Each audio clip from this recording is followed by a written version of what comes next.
Um, Today we are going to talk about economic empowerment.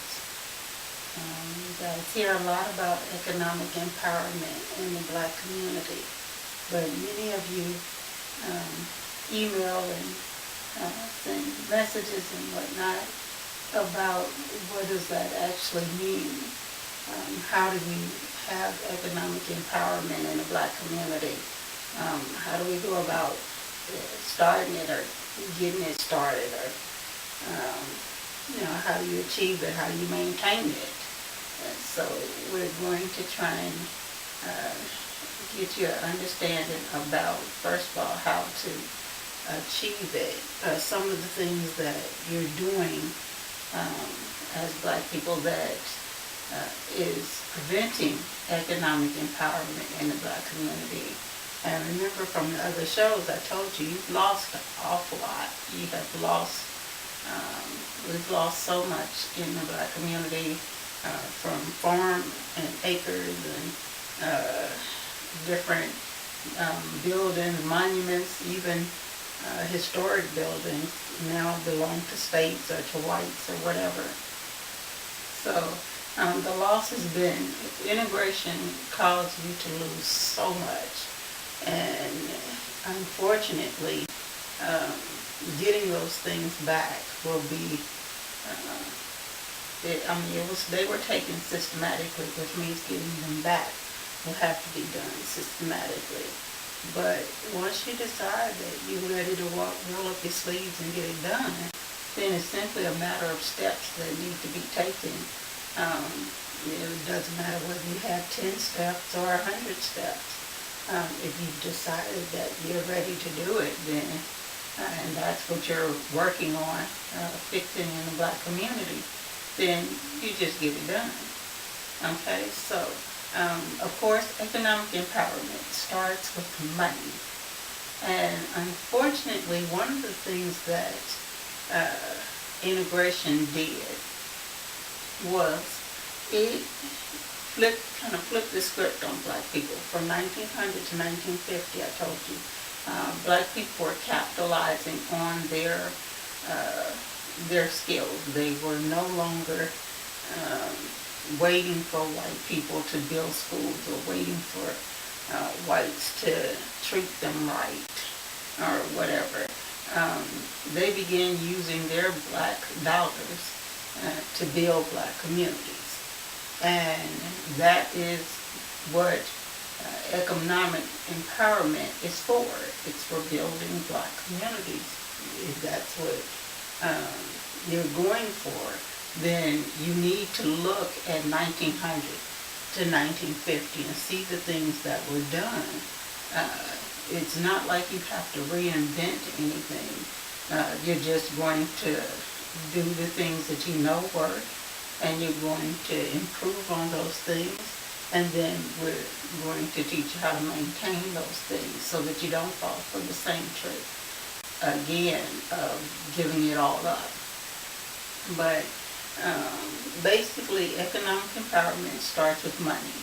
And in 1970, with integration, when whites knew from 1950 to 1969 that integration was about to happen, it was being pushed toward happening.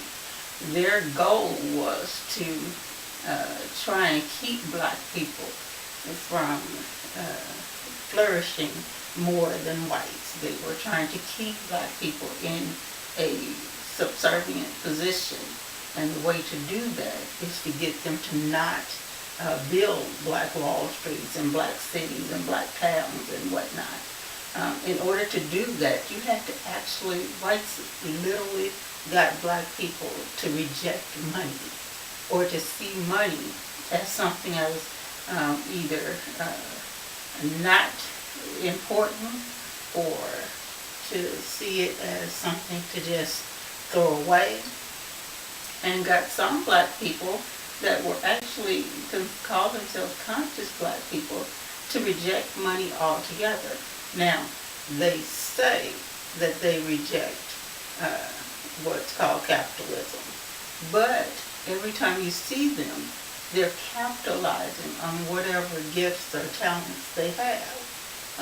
Whether they're selling CDs, DVDs, incense, oil, they're capitalizing on their skills and their abilities and whatever they're able to do. It's just the mindset that was changed to make them think that that's not capitalism. Capitalism is you're selling your products to other people in exchange for currency or whatever you guys decide is of value. Okay. In 1970, black folks started being taught that by hanging with, because they started hanging with liberal whites, not Democratic whites, not Republican whites. They started hanging with liberal whites. And many of the liberal whites were going up against their parents and grandparents because of the war and because of all kinds of different things. And many of them became, what's called beatnik whites. Basically trying to be all environmental and live off the land and, not need their parents or not need their grandparents or whatever. And so they started rejecting their parents' money. Now, because black folks started hanging with these beatnik white people, black people started doing the same things, talking about, free this and free that, and socialism this, and communal societies and all this different stuff. And they were being led to reject capitalism. They were being led to reject money. And so what you saw was money being, now white folks still love money. They still, money was still the flow that kept white communities going. But as more and more black people were being tricked into rejecting money or seeing money as something to be thrown away, you saw black communities being just crumbling down, because it takes money for the lights, to the street lights, or to put up more street lights, or to have a street light on. It takes black dollars for that in black communities. So if black communities are rejecting money or spending black dollars on things other than what black communities need, then what you have is a lack of services in black communities.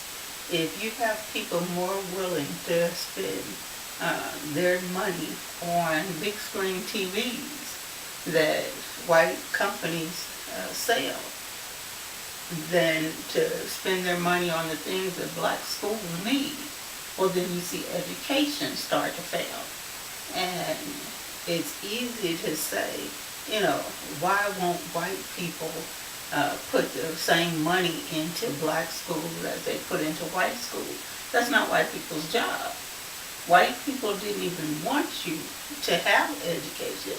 So why would they make that education of any substantial value? Black folks sound crazy asking that question.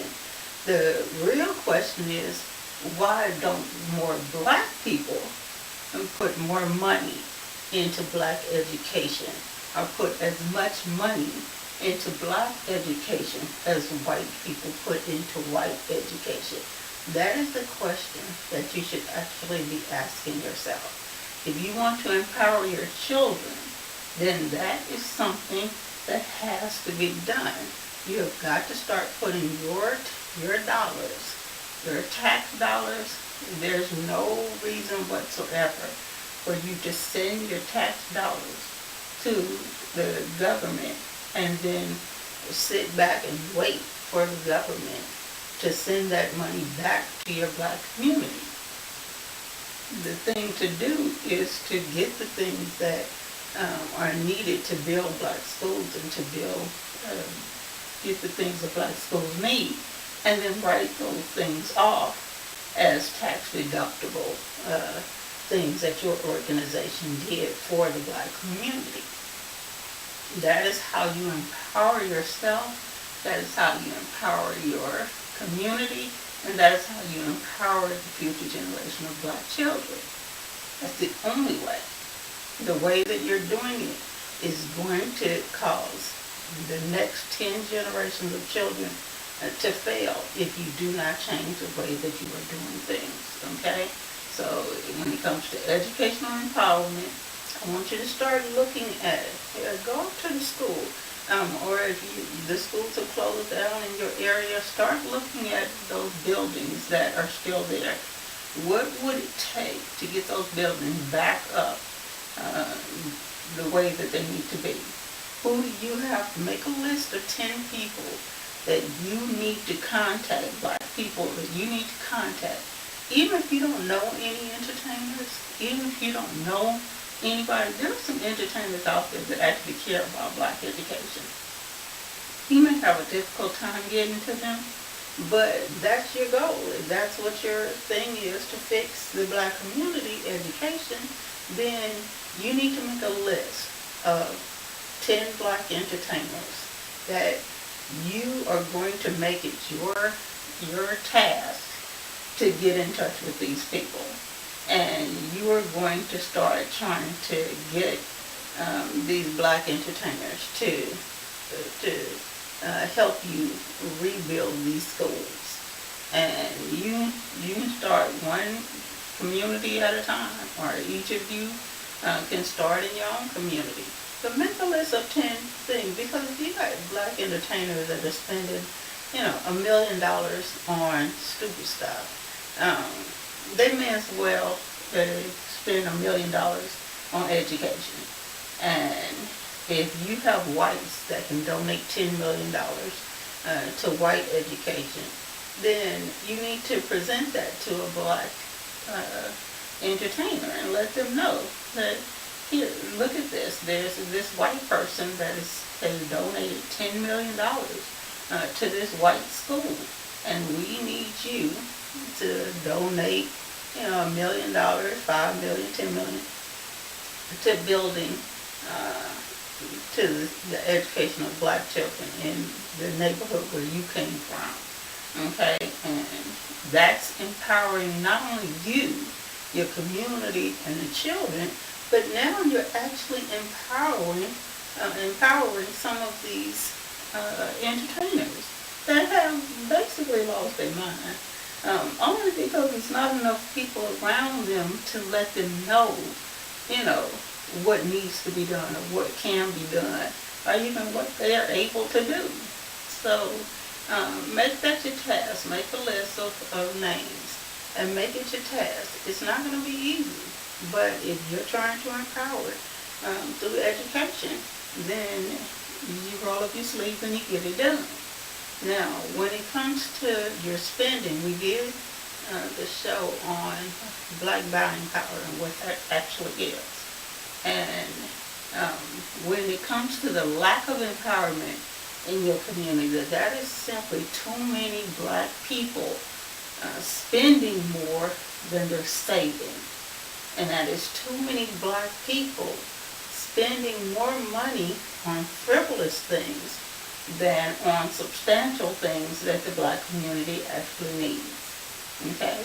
Now, if you want Black people to start spending money on things that the Black community actually needs, you are going to have a way of presenting it to them, what is needed, and you will find that when it comes down to it, if children need some books in a school, you got a bunch of Black folks that will get together and get some books for those children.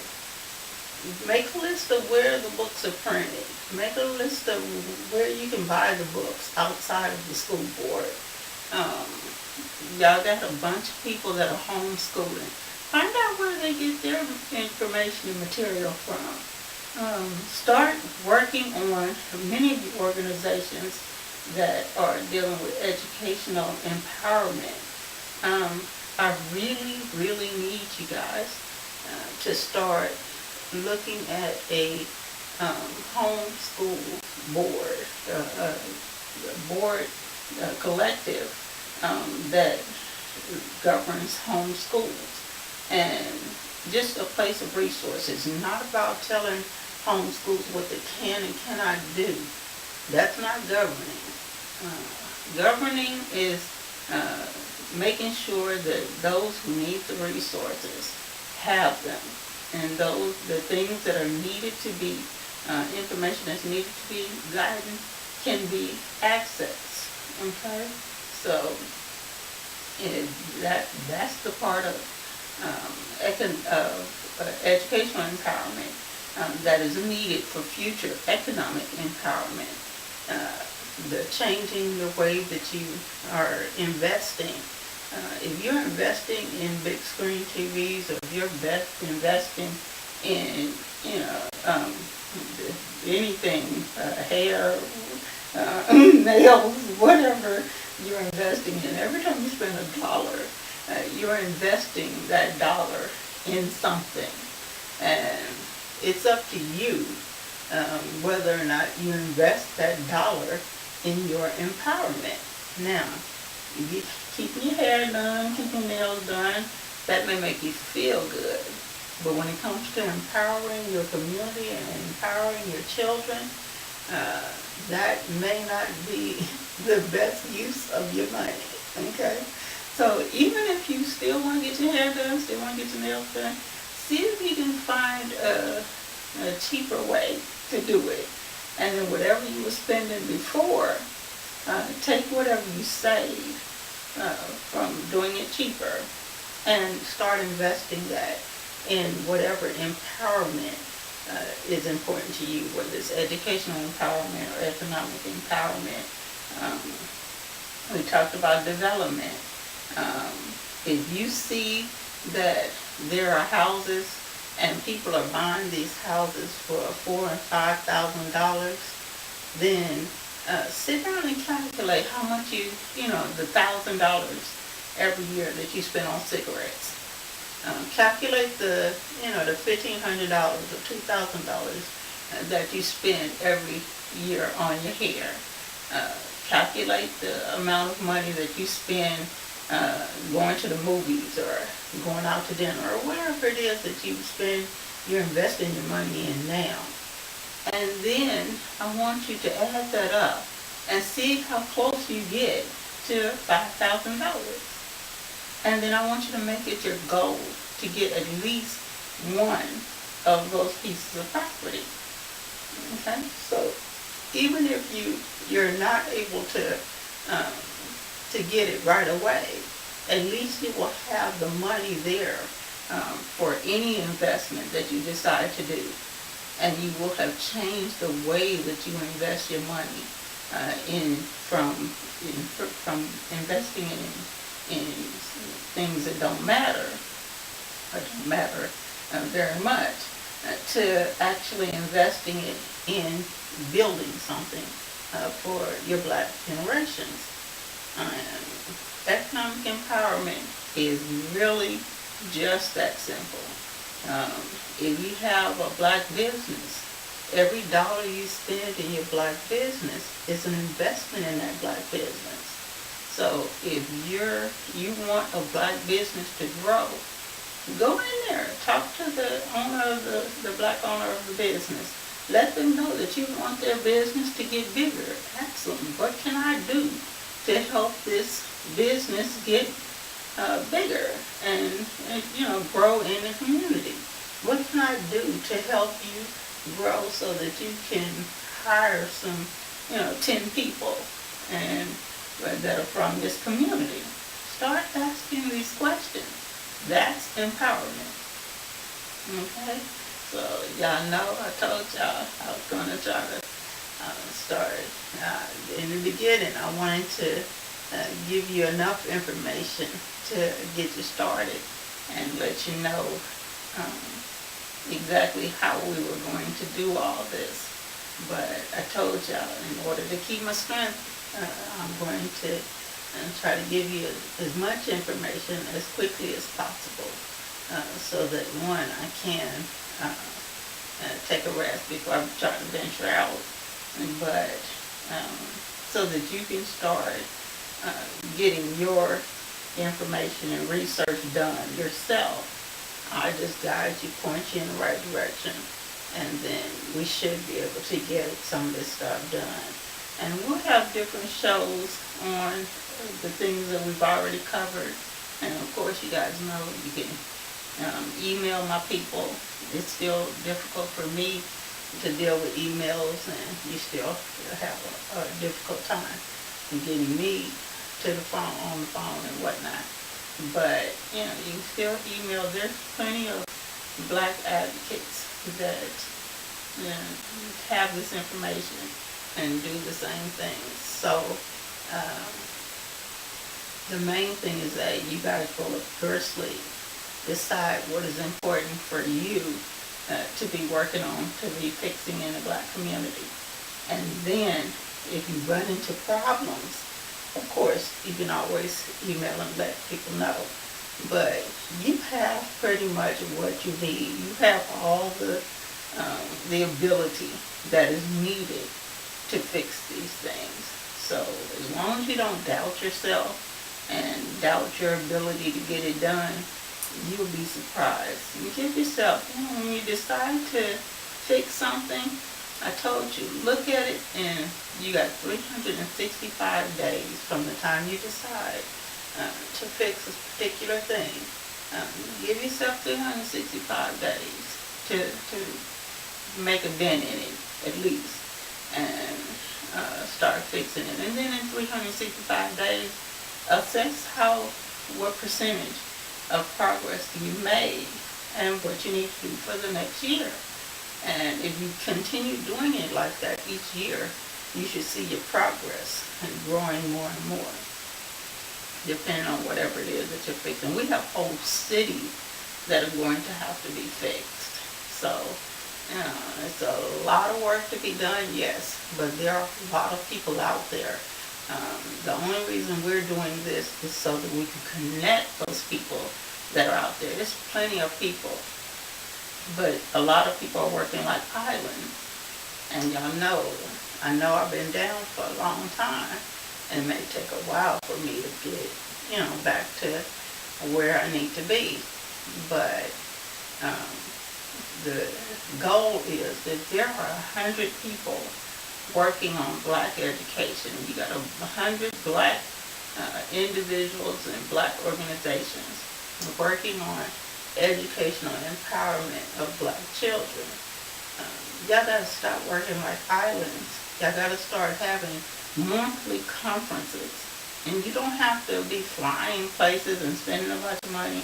Y'all got enough computer resources now where, I told y'all, when it comes to doing these shows, it's simply a matter, you set up about 8 or 12 computers, and you're able to do a show where we're talking to people in 12 different countries. And, you at the same time, we're able to exchange information. We're able to talk to each other after the show is over.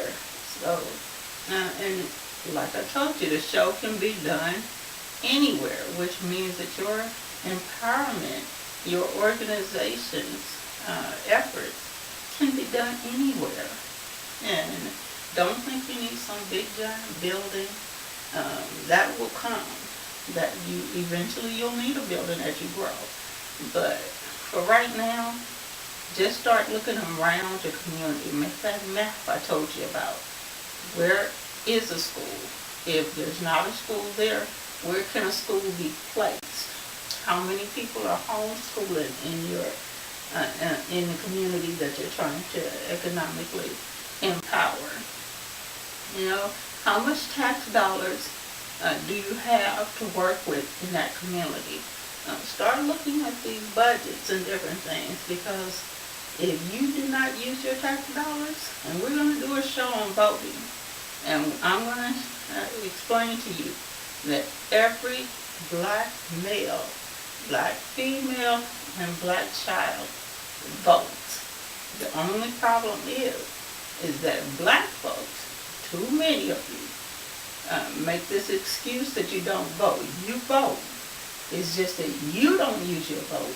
You allow whites to use your vote. And you allow whites, white governors, white politicians, whatever, if you allow them to use your vote, then they vote for your black tax dollars to go to things that they want instead of the things that black communities need. It's as simple as that. So all y'all talking about y'all don't vote, y'all voted to close down black schools. If you did not use your vote and you allowed someone else to vote for you, they voted that those schools were no longer needed. So you gave up your educational empowerment when you didn't vote for black schools. You give up your economic empowerment when you don't know where black tax dollars are going, when you don't vote for black tax dollars to come to your community. You give it up. So now if you know that, then you know what you have to do to get it back. And after that, it's simply a matter of maintaining it. The average white politician uses your vote about 800 times a year on all different kinds of things, from local city council stuff all the way up to federal, where federal tax dollars go. You guys spend more money on wars, and those are your votes. They vote for war. I'm sorry, but they are. If you didn't vote against it, then you voted for it. And you voted for your black tax dollars to go right over there to somebody else. So y'all gotta stop this craziness about y'all anti-capitalism. You need capital in order to build schools. You need capital in order to build buildings. You need capital in order to start businesses. You need capital in order to maintain businesses. Your capital in your community is your economic empowerment. If you are anti-capitalism, then you are anti-money, which means your community does not have what it needs to build anything. So y'all gotta stop that, okay? Y'all gotta stop saying y'all don't vote. I understand that people say they don't want the government to know their information and whatnot. If you have a smartphone, which I see a lot of people with these days, that was the government getting you to voluntarily give them all your information, including your fingerprints, all kind of stuff. So it's time for you to stop worrying about that kind of thing. It's done. You got a file since 2000. You got a file with everything in it. Every time you put your phone number on something, that piece of information goes into your file. You thought The Matrix was a movie. I told y'all, y'all be saying, oh, it's just a movie or it's just entertainment. I know that y'all not too bright in the head, okay? Because there's no one that should be saying that right now. You've seen everything that were in the movies come out by now. And so you should no longer be saying that it's just a movie or it's just entertainment. You now know that every single thing that is put in those movies are meant to get your reaction to something that's coming. Something that they're about to do, something they're about to try and do. It's meant to get your reaction. And if you react the way that they want you to, in a few years, you'll see it. You'll see it live and in person. Okay? So if you hear somebody saying, oh, it's just entertainment or it's just a movie, let that person know they're not too bright. You're going to have to talk to them later. Because they just ain't up on it. Okay? But when it comes to economic empowerment, you guys decide what you invest in. Yes, you may have to continue buying from the grocery store right now, but you still determine how much you invest, how much of your money goes to that grocery store. So we're going to do a show about weight and weight loss. And one of the main things you can do to start um, getting yourself ready for losing weight is to start cutting back on the amount of your money that you put into these grocery stores. Okay? So um, everything is about your empowerment. Either you keep it or you give it away. And unfortunately, every time you buy a big screen TV or you buy some $200 tennis shoes for your children or whatever, you give it away. So, we're going to do a show to teach you about the stock market. I know a lot of you aren't really too fond of the stock market because see my wife will just cheating each other, and they are. But at least you'll be able to have that information. You'll be able to have that knowledge. And that's what's important. Okay? So when we do that show, we'll break down how you are already playing the stock market, how the stock market uses each decision, each purchase, everything that you do, and how you can start tracking that and using that to your benefit. Okay, that's part of your empowerment, is knowing that information, knowing how that information is used against you, and learning how to use that information for you. Okay, so I hope that gives you guys at least a little understanding about economic empowerment. We'll have more shows on it as we go along, but I just wanted to kind of answer that little part about capitalism and educational empowerment, so you can roll up your sleeves and go ahead and start changing that starting today. Okay? Y'all know how we do. If we're still here next time, we're going to deal with some. Okay?